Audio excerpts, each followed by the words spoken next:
So today we will do one more sum on net present value criterion. So we will recollect our NPV criterion, and what did that say? It said if net present value of a project is greater than 0, or in other words the sum of present value minus cost is greater than 0, then the project is accepted, else it is rejected. Okay, so here is one sum where initial cost of the project is 25,000, 10-year or lifetime of the project, that is how long it will yield some return. Okay, tenure or lifetime of the project is 3 years, and the cash flow inflows of the 3 successive years are like this. At the end of year 1, 9,000, at the end of year 2 it is 12,000, at the end of year 3 it is 13,000. Now the expected rate of return or the rate of discount or the rate of interest, whatever you call it, is 15%, or in other words in the sum it is small r. Okay. Now should the project be accepted following the NPV criterion?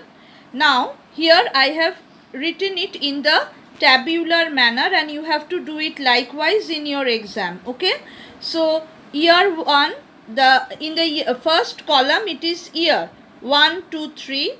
In the second column we have the cash inflow in the 3 successive years, and in the third column the PV factor is calculated, and the calculation is given here in the box. Okay, working for PV factor, see how I have done it.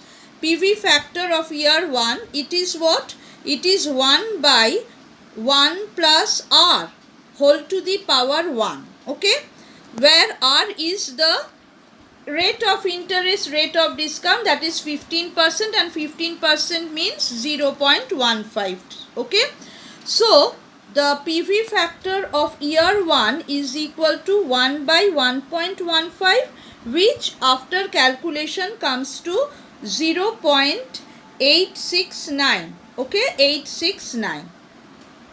Now PV factor of year 2, it is 1 by 1 plus r whole to the power 2 whole square, that is. Okay, so here I have written it likewise, 1 by 1.15 whole square, and this has come to 0.756.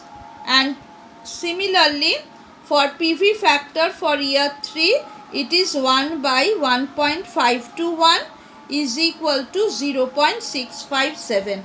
Now remember, if in your question it is not given the rule of approximation, the rule is you will correct up to the third decimal place. Okay, you will correct up to third decimal place, but sometimes in your sums it is given that correct up to second decimal place or correct up to 1 decimal place.